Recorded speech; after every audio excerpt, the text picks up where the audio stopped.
네, 22일 통화정책회의를 바로 코앞에 둔 시점에서 유럽 증시가 상당히 좀 약한 모습을 나타내고 있습니다. 반면에 노동절을 마치고 이 개장이 된 뉴욕 증시는 지표 부진에도 불구하고 상당히 좀 선박하는 흐름을 나타내고 있는데요. 엇갈린 양쪽의 흐름이 확인이 되고 있습니다. 어떤 뉴스들이 좀 작용을 했을까요? 정리해 보겠습니다. 이투데이 민태성 부장 나와 있습니다. 부장님 안녕하세요. 안녕하십니까? 네, 반갑습니다. 오늘 굵직한 뉴스들이 좀 많이 나와 있어요. 헤드라인부터 좀 정리해 주시죠. 오늘 주요 지수가 혼조세로 장을 마감했습니다. 뚜렷한 방향을 잡지 못하는 그런 모습을 나타내는데요.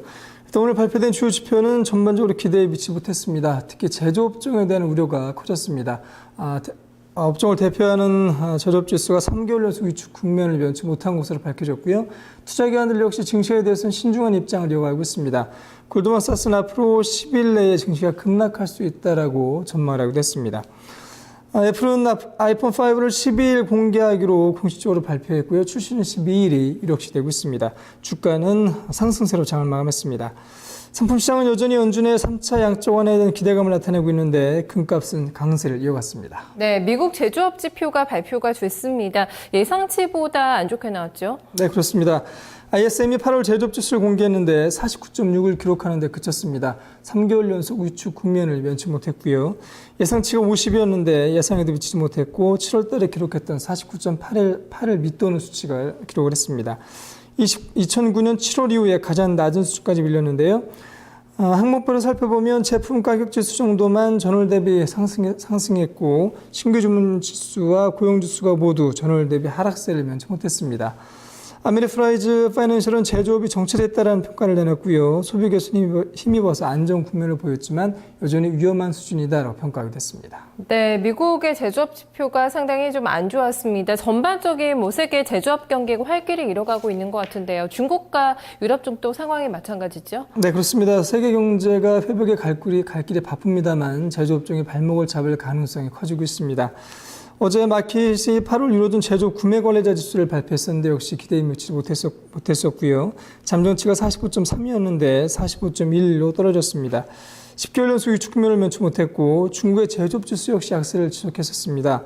HSBC의 8월 제조업 구매 관리자 지수가 확정치가 47.8에서 0.2포인트 내린 47.6을 기록한 데 그쳤고요. 2009년 3월 이후에 최저치였습니다. 네, 이렇게 되면서 증시 전망에 대해서도 좀 부정적인 의견이 나오고 있습니다. 골드만삭스 대표적이라고 할 수가 있겠는데 증시 급락에 대비를 하자 또 이런 권고가 나왔어요. 네, 그렇습니다. 골드만삭스가 9월 달에 주식 매도가 급격히 진행될 수 있다라는 신중한 입장을 밝혔습니다. 특히 14일 전에 대비책을 마련할 것을 조언하기도 했는데요. 골드만삭스는 앞으로 10일 안에 진행되는 22회 통화정책회의라든가 FOMC를 통한 실망감이 커질 수 있다라고 전망했습니다. 특히 6일 통화정책회의를 가는 22가 국채 매입을 발표하지 않을 가능성도 배제하지 않았습니다. 네, 실제로 최근에 투자 심리가 좀 안 좋아지고 있다는 게 변동성 지수인 또 빅스 지수를 통해서도 확인이 되고 있는데요.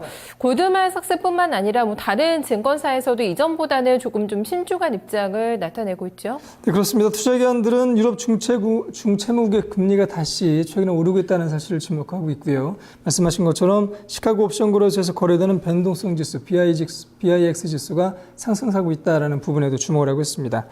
골드만삭스는 특히 지난 6월부터 뉴욕 증시가 10% 가까이 올랐다는 사실을 지적하고 있는데 조정이 불가피하다는 쪽으로 볼 수가 있을 것 같고요. 뱅크 오브 아메리카 메릴린치 역시 주식 투자 권고 비중을 44%로 제시했습니다. 지난 1985년 이후에 가장 낮은 수준이 되겠습니다. 네, 오늘 간밤에 미국장에서 가장 좀 눈에 띄었던 종목이라고 하면 아무래도 애플이겠죠. 신제품 공개 날짜까지 이제 거의 확정이 되면서 출시 얘기가 나오고 있더라고요. 네, 그렇습니다. 오늘 장 후반에 주요 지수가 좀 낙폭을 줄이는 모습을 나타내는데 애플의 주가가 반등한 것이 영향을 미쳤다라는 평가도 나오고 있습니다. 오늘 애플의 주가는 1.4% 올라서 674달러로 장을 마감했는데요. 오늘 애플은 초대장을 배포했습니다. 오는 12일 신제품을 공개할 것이다라고 발표했는데 전문가들은 아이폰 5의 공개를 유력시하고 있습니다. 10일 오전 10시에 컨퍼런스가 진행될 예정이고요. 업계에서는 스크린 크기가 기존 3.5인치에서 3.75인치로 커지고 본체는 더욱더 얇아질 것으로 전망을 하고 있습니다. 네, 미국에서 빅3 자동차 업체들이 장사를 상당히 잘했더라고 나왔더라고. 이 부분도 좀 확인해 주시죠. 네, 오늘 미국의 8월 자동차 판매가 공개가 됐습니다. 빅3의 판매가 전망보다 상당히 좋은 것으로 나타나서 소비 심리가 개선되고 있는 것이 아니냐라는 기대감도 커지고 있는데요. 먼저 크라이슬러의 8월 미국 자동차 판매는 전년 동기 대비 14% 증가했습니다. 월가는 9.9% 증가를 점쳤는데 예상보다 좋았고요. 2007년 9월 이후에 가장 많은 판매를 기록하기도 했습니다.